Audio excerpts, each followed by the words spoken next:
Good morning. Ang aga nag-deliver ni Force Central. Alam mo ba yung in-order ko sa kanila konting-kunti lang, worth halos halos 500 pesos lang.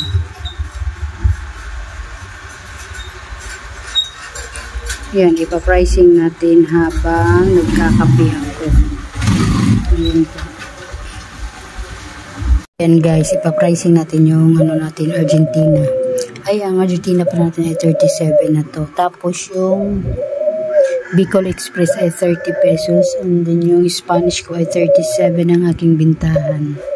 And then kahapon nga po pala kasi umalis kami mag-asawa. May pinuntahan kami sa Imus.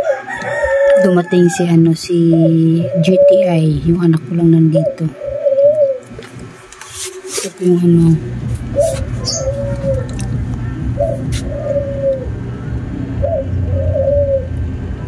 at saka meron pa dito.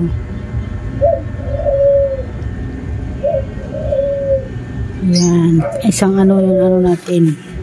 Yung mga Camel, mga Mighty, at saka ano ba yan? Winston. Ang ating Winston ay 8 pesos and then yung Camel ay 6, din ang Mighty ay 7. Tapos, ang babayaran natin sa susunod na ay 7,000 parang mahigit. And then, yung binayad ko din ay 7,000 mahigit. Kasi yun lang daw pala ang aking minimum ng aking nila sa credit limit nila. 7,000. Pero nakaraan is 4,000. At least ngayon tumaas-taas na konti kahit papaano. Pero si Marlboro kahit umabot ako ng 10 or 11 pwede. Kaso si GTI hindi pwede. Kaya yun lang. Thank you for watching.